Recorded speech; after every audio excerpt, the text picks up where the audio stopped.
பேசிட்டு இருக்கும்போது ஒரு பிள்ளை மயங்கி விழுந்துறான். என்னன்னு கேக்குறாரு. சாப்பிடலவன் முதலமைச்சர் வராருன்னு சீக்கிரம் கூட்டி வந்து விட்டாங்க. சாப்பிடாம பசியோடு பிள்ளை நின்னா அவன் மனசுக்குள்ள எப்படி பாடம் பதியும்னு யோசிக்கிறாரு. ஐயா வெற்றி கொண்டானவர்கள் தான் சிறப்பா சொல்லுவாங்க. தெருவுல விளையாடிக்கிட்டு இருந்தோம். எப்ப படிக்க போலையா? ஐயா படிக்க போயிட்டா சோறு யாரையா போடுவா? ஒரு வேளை சோறு போடுறேன் ஐயா, சாப்பிட்டு வந்து படிங்கன்னு சோறு போட்டு படிக்க வச்சாரு. அப்புறமும் விளையாடிக்கிட்டு இருந்தோம் போல. திருப்பி வந்தாரு. தெருவுல விளையாடிட்டு இருந்தோம். ஐயா இன்னும் பள்ளிக்கூடம் போலையா? ஐயா எழுதி படிக்க நோட்டு குத்தம் இல்லையா? அது இலவசமா தரையா, வாங்க ஐயா. அப்புறமும் விளையாடிட்டு தரணும் பள்ளிக்கூடம் போல. ஐயா வந்தாங்க. ஐயா சோறு கட்டியே போட்டேன், நோட்டு புத்தகம் கட்டியே கொடுத்தேன், இன்னும் பள்ளிக்கூடம் போகாம இருக்கிறீங்களா? ஐயா போட்டுக்கிற துணிமணி இல்லையா? அதுவும் தாரையா, வாயா என்று இலவசமாக சீருடை. ஒரு தடவை ஒரு பள்ளிக்கூடத்துக்கு சீருடை வழங்குற விழா. ஒரே மாதிரி உடை கொடுக்கணும்னு நினைக்கிறாரு. படிக்கிற பிள்ளைகள் மனதில் ஏழை பணக்காரன் உயர்ந்தவன் தாழ்ந்தவன் என்ற பாகுபாடு பதிஞ்சிடக்கூடாதுன்னு நினைக்கிறாரு. அந்த விழாவுக்கு மதிப்பிற்குரிய தவத்திரு ஐயா குன்றக்குடி அடிகளார கூட்டிட்டு போறாங்க. வழியில போயிட்டே இருக்கும்போது இந்த காமராஜ் தேவையில்லாம சீருடை ஈருடன் இதெல்லாம் அவர் நினைக்கிறாரு. அவரே சொல்றாரு, நான் நினைச்சேன் அப்படின்னு. பள்ளிக்கூடத்துக்கு போற பிள்ளைகளை இறக்கி வழியில பார்த்து வண்டியை விட்டு இறங்கி எங்க என்ன அப்படின்னு கேட்கிறாரு. ஒரே மாதிரி சீருடை. அந்த ஒரு பையன் திணிந்து பையன் கேட்கிறான், ஏன் அப்படி சீருடை போட்டிருக்கீங்களே என்ன அப்படின்னு. ஐயா இதுல கள்ள மாணவன், பள்ள மாணவன், பறையர் மாணவன், நாடார் மாணவன், செட்டியார் மாணவன் உங்களுக்கு தெரியுதா? தெரியலன்றாரு. இதுக்கு தாயா எங்க ஐயா காமராஜ் ஒரே மாதிரி உடைய கொடுத்திருக்காருன்றான். அதுவரை அந்த நிகழ்ச்சிக்கு போறதுக்கு அவருக்கு பெரிய விருப்பம் இல்ல. ஆனால் அன்னைக்கு அந்த அவர் சொல்றாரு, உளமாற நான் நெகிழ்ந்து போய் பெருமையோடு அந்த நிகழ்வில் பங்கேற்றேன். இப்படி ஒரு தலைவர் வாழ்ந்திருப்பானான்னு சொன்னா நம்பாது இன்னொரு தலைமுறை. நம்பவே நம்பாது. ஒரு நாட்டின் முதலமைச்சர் ரேஷன் அரிசி சாப்பிட்ட முதலமைச்சர் காமராஜரை தவிர உலகத்துல எவனுக்கு முடியாது. சோறாக்கி போட்ட வைரவன் மூக்கு கிட்ட கொண்டு போக முடியாது. போய் ஒரே நாத்தமா இருக்கும். ஆனா ஐயா முகஞ்சொலிக்காம சாப்பிடுவாரு. இதை சாப்பிடுறீங்களா? ஐயா சனம் இதைத்தானே சாப்பிடுது, அதான் நம்மளும் சாப்பிடணும். அதிகபட்ச அசைவமே அவர் வாழ்க்கையில முட்டை தான். அதுக்கு வாரம் ஒரு முட்டை. ஞாயிற்றுக்கிழமை யாராவது நண்பர் வந்து ஒரு முட்டையை சாப்பிட்டாருன்னா 2 முட்டை ஆயிடுச்சுன்னா அடுத்த வாரம் முட்டை இல்ல. இப்படி யாராவது முதலமைச்சர் வாழ்ந்திருப்பாரான்னு நீங்க கற்பனை செய்ய முடியாது. பதவிக்காக அலைகிற பல பரதேசிகளை பாக்குறோம். இருந்த பதவியை, வகித்த பதவியை வேண்டாம் என்று துறந்தவன் இந்திய துணைக்கண்டத்திலே பெருந்தலைவர் காமராஜ் மட்டும்தான். பெருந்தலைவர் ஆட்சியில இப்படி எல்லாம் தனியார் மயமா இருந்துச்சா? கோவையில இருந்து ஒரு 4 பேர் ஐயாவை பார்க்க வராங்க. என்னன்னு கேக்குறாங்க. மருத்துவ கல்லூரி கட்டலான்னு இருக்கோம். நாங்க 20 லட்சம் ரூபாய் போடுறோம். 4 பேரும் சேர்ந்து அரசு ஒரு 80 லட்சம் ரூபாய் கொடுத்ததுன்னா நாங்க மருத்துவ கல்லூரி கட்டிடுவோம் அப்படின்னு. இப்ப கல்லூரிய கட்டி வியாபாரம் பார்க்கலான்னு முடிவு பண்ணிட்டிய. எப்படி கேட்கிறாரு பாருங்க வியாபாரம். இதுக்கு எதுக்கு இவ்வளவு தூரம் வந்திய? ஒரு கடிதத்தில் எழுதி போட்டிருந்தா நானும் முடியாதுன்னு ஒரு பதில் கடிதம் எழுதி போட்டு வேற வேலையை பார்த்துருப்பல. கல்வி தனியார் மயமாவதை எதிர்க்கிறார் முதலமைச்சரா. ஐயா ஒரு பிள்ளையை கூட்டிட்டு வர்றாரு. அவங்க அப்பன் முதலமைச்சருக்கு மத்த அமைச்சர்களுக்கு 5 சீட் இருக்கான், முதலமைச்சருக்கு கூட இருக்கும். அதனால உங்களை பார்த்து பிள்ளைக்கு ஒரு சீட் வாங்கிட்டு போலாம்னு வந்தோம் அப்படின்னு. அப்படியா எனக்கு தெரியாம போச்சே, அப்படியா எனக்கு இருக்காமா, அப்படி இருந்தா பண்ணி விட்டுருவோம். சரி. அப்புறம் கேக்குறாரு, பார்த்தா படிச்சால் மாதிரி இருக்கிறீங்க, 2 நாளா என்னைய பக்கம் காத்து கிடந்தேன்னு வேற சொல்றீங்க. நாங்க ஒரு நேர்மையாளர்கள் நடுநிலையாளர்களை வச்சு ஒரு குழு அமைச்சிருக்கோம். தகுதியா வாய்ந்தவர்களுக்கு, தகுதி வாய்ந்த பிள்ளைகளுக்கு இடம் கொடுக்கணும்னு குழுவை நம்மளே போட்டுட்டு அப்புறம் இப்படி தனிப்பட்ட முறையில் ஒவ்வொருத்தருக்கும் சிபாரிசு பண்ணிட்டு இருந்தா அது நல்லாவா இருக்கும்? உங்களுக்கு கொடுத்தா நீங்க போய் 4 இடத்துல சொல்லி அது 40 பேருக்கு பரவி, அப்புறம் 400 பேருக்கு பரவி, அப்புறம் 1000 பேருக்கு பரவி, எல்லாரும் ஒப்புக்கு தான் அந்த குழு இருக்கு. இப்படி போனாதான் சீட்டு கிடைக்கணும் வந்துட மாட்டானா? இது தப்பு இல்லையா? முறையா செய்யும் போது எங்கேயாவது ஒரு இடத்துல தவறு இருந்தா பரவாயில்ல. ஒரு தலைவன் கேட்கிறாரு பாருங்க, ஏன் உயர்நீதிமன்றம் இருக்கு, உச்சநீதிமன்றம் இருக்கு, அம்பிடுதான் நீதியா? அதுக்கப்புறம் மனசாட்சின்னு ஒண்ணு இல்லையா? அது இருக்குல்ல, மனசாட்சிப்படி நடக்கணும். இது தப்பு, கிளம்புங்க. இன்னைக்கெல்லாம் அப்படி இருக்கா? போட்டுருவோம். எம்பிட்டு கொடுப்பிய? வெளியில 90 லட்சம், நமக்கு ஒரு 50 கொடுங்க. அது இப்ப இருக்கிற ஆட்சிக்கு கார்டன் ரேட்னு ஒண்ணு வச்சிருக்காங்க. கார்டன் ரேட் ஒரு கால கொடுமை. முதலமைச்சர் ஐயா இருக்கும்போது 10 சீட்டு மருத்துவ சீட்டு, 10 இடம், 100 பேர் விண்ணப்பிச்சிருக்காங்க. 100 கோப்புல அப்படி போடுறாங்க. கட்சி என்ன கொடுக்குறாங்க? ஐயா 10 இடம் தான் இருக்கு, 100 பேர் விண்ணப்பிச்சிருக்காங்க. இதுல 10 பேரை நீங்க தேர்வு பண்ணுங்க. பெருந்தலைவர்கிட்ட முன்னாடி உட்கார்ந்து என்ன நினைக்கிறான்? காமராஜ் சாதிக்காரனா 10 போட்டுருவாரு, காமராஜ் காங்கிரஸ்காரனா 10 போட்டுருவாரு, கட்சிக்காரனா பார்த்துட்டு டக்குன்னு புரட்டிட்டு 5 நிமிஷத்துல டக்குன்னு கோடை போட்டு இந்த அவனை கொடுத்துருன்னு போயிட்டாரு. வண்டியில உட்கார்ந்தவன என்னங்கயா 100 இதுன்னா டக்குன்னு 5 நிமிஷத்துல முடிச்சு விட்டீங்களே, யாருக்கையா பிடிச்சி அப்படின்னு ஏதோ புரட்டிக்கிட்டே வந்தேன். அப்பன் பேர் இருக்க இடத்துல 10 பேர் கைரேகை வச்சிருந்தான். எப்படி பாரு, 10 பேர் கைரேகை வச்சிருந்தாங்களே. படிக்காத அப்பன், பாமர தகப்பன், அவன் வீட்டுலதான் கல்வி விளக்கை ஏற்றி வைக்கணும். அதனால அவனுக்கு கொடுத்தா 10 சீட்டு. சுந்தரம்னு ஒருத்தர், அவர் வந்து ஐயாட்ட கேட்கிறார், ஐயா நம்ம நிறைய மக்களுக்கு சேவை செஞ்சிருக்கோம், அதெல்லாம் ஒரு படமா எடுத்து செய்தியா போட்டு விடுவோம்யா, அப்பதான் மக்கள் நமக்கு நல்ல ஓட்டு போடுவாங்க.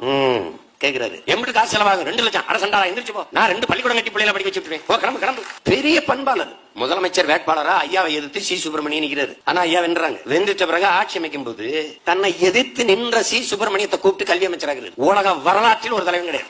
கேக்குறாங்க, என்னையா சி சுப்பிரமணியன், ஏய் அதையும் அதை பாக்குற, அவர் நிர்வாகம் சரியா இருந்ததுல அதான நமக்கு வேணும், அதனாலதான் அவரை போடுறோம்ன்றார். பேரறிஞர் அண்ணா எதிர்கட்சி, அமெரிக்க அதிபர் நிக்சன், பேரறிஞர் அண்ணா அங்க போயிருக்கும் போது நிக்சனை சந்திக்க விரும்புறாங்க, நிக்சன் அனுமதி தரல. இந்தியாவுக்கு வரும்போது அந்த நிக்சன் பேரறிஞர் பெருந்தலைவரை சந்திக்க விரும்புறாங்க, பெருந்தலைவர் சந்திக்க மறுத்துறாரு. அமெரிக்க அதிபரியா இருக்கட்டும், என்னையா பாக்க இருக்கீங்க, ஏன் பாக்கணும்? நம்ம அண்ணாதுரை அமெரிக்கா போகும்போது எப்படி எதிர்கட்சி தலைவர் தன்னை அனுதினமும் எதிர்த்து பேசுகிற ஒரு தலைவரை அமெரிக்க அதிபர் நிக்சன் சந்திக்கல. அதுக்கு சொல்ற நம்ம அண்ணாதுரை அமெரிக்கா போகும்போது அவர் சந்திக்கல நிக்சன். அந்த நிக்சனை நான் ஏன் சந்திக்கணுங்கிறாரு. எப்படி இருக்கு பாருங்க மனித மாண்பு. ஒரு சாலையில போயிட்டு இருக்கும்போது ஒரு மரக்கட்டை ஏத்தி போற வண்டி ரொம்ப ஏற திணறுது. அதனால போக்குவரத்து நெரிசல் ஆயிருது. முதலமைச்சர் டக்குன்னு இறங்கி வண்டி விட்டு இறங்கி வேட்டி மடிச்சுக்கிட்டு வண்டியை தள்ளி விடுறாரு பார வண்டியை.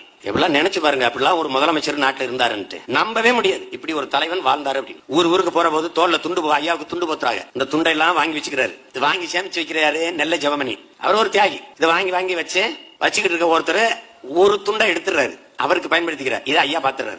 ஒரு துண்டை ஆட்டையை போடுறானே பாத்துட்டு ஜெபமணி இந்த துண்டுகளை எல்லாம் பத்திரமா மடிச்சு வையப்பா மடிச்சு வை அப்படின்னு. வண்டியில போயிட்டு இருக்கும்போது என்னங்கன்னு கேக்குறாரு. ஜெபமணி இந்த துண்டுகள் எல்லாம் சென்னையில இருக்க பாலமந்திர் பள்ளிக்கூடத்துக்கு போகுதப்பா. அது குழந்தைகளுக்கு கொண்டு போய் கொடுக்கறது. ஐயா கூட்டத்துக்கு போயிட்டா துண்டுகளை கொண்டு வருவாரு. அதுலதான் அந்த பிள்ளையை சட்டை தச்சுக்கிறது. அதனால அதுல கை வைக்காத உனக்கு துண்டு வேணா சொல்லு நான் வாங்கி தரேன். அதை பயன்படுத்தி அந்த துண்டை எடுக்கிறாங்க. தோல்ல தனக்கு போட்ட துண்டை வச்சு மக்களுக்கு தொண்டு செய்த ஒரு தலைவன் உண்டென்றால் அது பெருந்தலைவர் காமராஜ் தான். அந்த முக்கியத்துவர் அப்ப சட்டமன்ற உறுப்பினர். அப்ப மண்ணாங்கட்டின்னு ஒருத்தர் இந்த சட்டமன்ற உறுப்பினர்களுக்கு வேலை செய்யற ஒரு பியூன். அரசு நியமிச்சவர் தான். அரசு வேலையால். ஐயா ஒரு உத்தரவு போடுறாரு. இந்த படிக்காதவர்கள் எல்லாம் அரசு பணியில இருக்க கூடாதுன்னு ஒரு உத்தரவு போடுறாரு. இப்ப மண்ணாங்கட்டி பதறி அழுகிறார். ஐயோ நம்ம வேலை போயிடுச்சு அப்படின்னு. உடனே மூக்காயத்தவர் என்ன சொல்றாரு. போடுறா முதலமைச்சருக்கு. ஐயாவுக்கு போட்டாரு மண்ணாங்கட்டி. யாரோ எடுக்கிறாங்கன்னு நினைச்சவர் பேசிட்டார். இவர் என்ன சொல்றாரு. மூக்காயத்தவர் சொல்லி கொடுக்குறாரு. படிக்காதவர் முதலமைச்சரா இருக்கும்போது படிக்காதவன் பியூனா இருக்க கூடாதுன்னு கேள்றான். எப்படி இருக்கு பாருங்க. உடனே இந்த இவர் எடுத்து மண்ணாங்கட்டி அடிச்சு டக்குன்னு எடுத்தோன்னே ஏங்க படிக்காதவர் முதலமைச்சரா இருக்கும்போது படிக்காத நாங்க பியூனா இருக்க கூடாதா அப்படின்னு வச்சிருக்கு. இப்ப இந்த என்ன பாக்குறாங்க. எம்எல்ஏ இருந்து வந்தோன்னே ஒரு அரை மணி நேரத்துல சட்டமன்ற உறுப்பினர் தங்கும் விடுதிக்கு ஆள் தேடி வருது. இங்க யாருங்க மண்ணாங்கட்டிக்கு ஈரக்குளம் மேலே போலீஸ் வருது. அதிகாரிகள் வராங்க. உங்களை முதலமைச்சர் கூட்டி வர சொன்னாரு. உன்னை இங்க பக்கத்துல இருக்க மூக்காயத்தவர் ஐயா பார்த்தா அவரு நீ போயா நான் பின்னாடி வரேன் போ யார் எடுத்து முதலமைச்சரே எடுத்துட்டாரு. ஐயோ போயா நீ முன்னாடி போனா வரேன். அங்க போன உடனே உட்கார்ந்து இருக்கிற ஒரு மனுஷன் முதலமைச்சர் வர்ற மண்ணாங்கட்டி பியூனை எந்திரிச்சு வாங்க. ஒரு முதலமைச்சரை நினைச்சு பாரு. வாங்க உட்காரு. ஒரு தப்பு பண்ணிட்டேன். உத்தரவுல சிஓல கவர்மெண்ட் ஆர்டர்ல இனிமேல் படிக்காதவர்கள் அரசு பணிக்கு அப்படின்னு போட்டிருக்கணும். நான் தப்பு பண்ணிட்டேன். விசாரிச்சேன். 2 பெண் குழந்தை எல்லாமே வேலையில வீட்டுல 2 3 நாளா சாப்பிடாம இருக்கிறாங்களாமே அப்படின்னு பியூனை கூப்பிட்டு கூட இருக்க உதவியாளர் கூப்பிட்டு அவருக்கு சாப்பாடு வாங்கி கொடுங்க. சாப்பிட்டு கை செலவு காசு கொடுத்து இதை வீட்டுல இருக்கிறவங்களுக்கு சாப்பாடு வாங்கி கொடுங்க. உங்களுக்கு வேலை இருக்குது வேலை கிடைச்சிருச்சு அப்படிங்கிற செய்தியை முதல்ல வீட்டுக்கு அழைச்சு சொல்லுங்க. சரியா? இந்த உத்தரவை நான் மாத்திக்கிறேன். இனிமேல் படிக்காதவர்கள் அரசு பணிக்கு வரக்கூடாதுன்னு மாத்திக்கிறேன். சரியா? போயிட்டு வாங்க. எப்படி இருக்கு பாரு. நீ இந்த ஒரு கனவுல கூட இப்படி ஒரு தலைவனை நீ ஆர்டர் பண்ணி கூட செய்ய முடியாது. நேரு ஆகப்பெரிய தலைவர்ன்றாங்க. நேரு ஒரு தடவை ஐயா போய் நேருவை பார்க்கும்போது நேரு ரொம்ப வாட்டமா முகம்ல வாடி போய் சோர்வா உட்காந்துருக்காரு. என்ன எப்பவும் இல்லாம ஏன் இவ்வளவு சோர்வா இருக்கீங்க என்ன பிரச்சனை உங்களுக்கு அப்படின்னு ஐயா கேக்குறாங்க. நேரு ஒண்ணு இல்ல காமராஜ் இந்த ராணுவ தளபதி இந்த திம்மையா பிரச்சனை பெரிய பிரச்சனையா இருக்கு. ராணுவ அமைச்சர் கிருஷ்ணமேனன் பேச்ச அவர் சுத்தமா கேட்க மாட்டாரு. என்ன சொன்னாலும் ஒத்துக்கிற மாட்டாரு. அவரை வச்சுக்கிட்டு எப்படி சமாளிக்கிறதுன்னு தெரியல காமராஜ். அதான் பெரிய மன வழியா 2 மாசமா எனக்கு பெரிய மன உளைச்சலா இருக்கின்றது. இவ்வளவுதானே இது என்ன விஷயம். நீங்க அவருக்கு பதவி உயர்வை கொடுத்து எப்படி சொல்றாரு பதவி உயர்வு கொடுத்து வெளிநாட்டுக்கு ஒரு டூரை போட்டு விடுங்க. ஒரு சுற்றுப்பயணத்தை போட்டு விடுங்க. ஒரு 6 மாசம் பல நாடுகளுக்கு போயிட்டு வரட்டும். இந்திய ராணுவ தளபதி பல நாடுகளுக்கு போறாருன்னு சொல்லி விடுங்க. போயிட்டு வரும்போது ஒரே படை ஒரே தளபதியா இருந்தா தானே பிரச்சனை. முப்படையா பிரிச்சிருவோம். காலால் படை கப்பல் படை வான்படைன்னு பிரிச்சிருவோம். 3 பிரிச்சு 3 தளபதியை போட்டு விட்டுருங்க. முடிச்சிருங்க. அதான் இது எனக்கு தோணலையே. அதான் சொல்லிட்டு போடுங்க. இன்னைக்கு நாட்டுல 3 முப்படை தளபதிகள் இருக்க காரணம் படிக்காத மாமேதை நமது ஐயா காமராஜருடைய ஆலோசனையா அறிவுரைங்கிறத நீங்க கவனிச்சுக்கணும். உடனே என்ன பண்றாரு. திம்மையாவை பதவி உயர்வு கொடுத்து வெளிநாட்டுக்கு அனுப்பிடுறாரு. அவர் வெளிநாடு போய் சுத்தி கிட்டிட்டு வர்றாரு. வரும்போது 3 பிரிச்சு விட்டுறாரு. இந்த 3 படையில ஒரு படை 3 படைக்கும் தளபதியா இருந்த ஒருத்தன் 3 படையில ஒரு படைக்கு தளபதியா இருக்கிறதான்னு அவரே பதவி விலகி வெளியில போயிடுறாரு. விவேகானந்தர் கட்டடம் இருக்குல்ல அந்த இடத்துக்கிட்ட ஒரு பெரிய போராட்டம். பேருந்துல போற போது நடத்துனர் ஒரு மாணவரை அடிச்சு போறாரு. உடனே மாணவர்கள் தெருவில் இறங்கி போராட்டம். முதலமைச்சருக்கு அழைப்பு வருது. காமராஜுக்கு வண்டி எடுப்பா போராடுற இடத்துக்கு வண்டி எடுத்துக்கிட்டு அப்ப என்ன பிரச்சனை. ஐயா இவர் எங்களை அடிச்சு விட்டாருயா. இவரை பணி உடனே டிஸ்மிஸ் பண்ணுங்கயா. டிஸ்மிஸ் போயா. உடனே அந்த இடத்துல உனக்கு பதவியில போ வழியில போ. படிக்கிற பிள்ளை இப்படி போராடிட்டா இருக்கு. படிக்க போ. வண்டி எடுத்து போ. நீ உனக்கு வேலையில ஓடு. வண்டி எடுப்பா. முடிஞ்சு வச்சு வண்டியில உட்கார்ந்தோன்னே ஐயா என்னங்க என்ன ஏதுன்னு விசாரிக்காம டப்புன்னு வர வேலையை விட்டு நீக்கிட்டீங்களா. ஏய் விசாரிக்கிறதுக்கான நேரம் அது. அவன் படிக்கிறத விட்டுட்டு பிள்ளைய தெருவில் இறங்கி போராடிட்டு இருக்கான். அது பிரச்சனையை முடிவு கொண்டு வரணும்ல. அதான் முக்கியம். இப்ப பாரு உடனே படிக்க போயிட்டான். வண்டி ஓட ஆரம்பிச்சிருச்சு. போக்குவரத்து நெரிசல் தீர்ந்து போச்சு. இவன் வேலையில வச்சு அவனை ஒரு 3 நாள் விட்டு என்ன வந்து பார்க்க சொல்லு. 3 நாள் விழிச்சு விட்டு விட்டவன ஐயா போய் தலைமைச் செயலகத்தில் அவர் பாக்குறாரு. இவனுக்கு அறிவில்ல படிச்சிருக்கீல்ல படிக்க போற பிள்ளை முன்ன பண்ணதான் இருப்பான். சின்ன பிள்ளை அவனை போய் கை நீட்டுறதா என் மடையன நீ. சரிங்களா இந்த பக்கம் இல்ல வேற பக்கம் போடு. இந்த திசையில போகாம வேற பக்கம் டியூட்டி போட்டு வேற பக்கம் போடு. இதுக்கு பேரு தான் தலைவன்.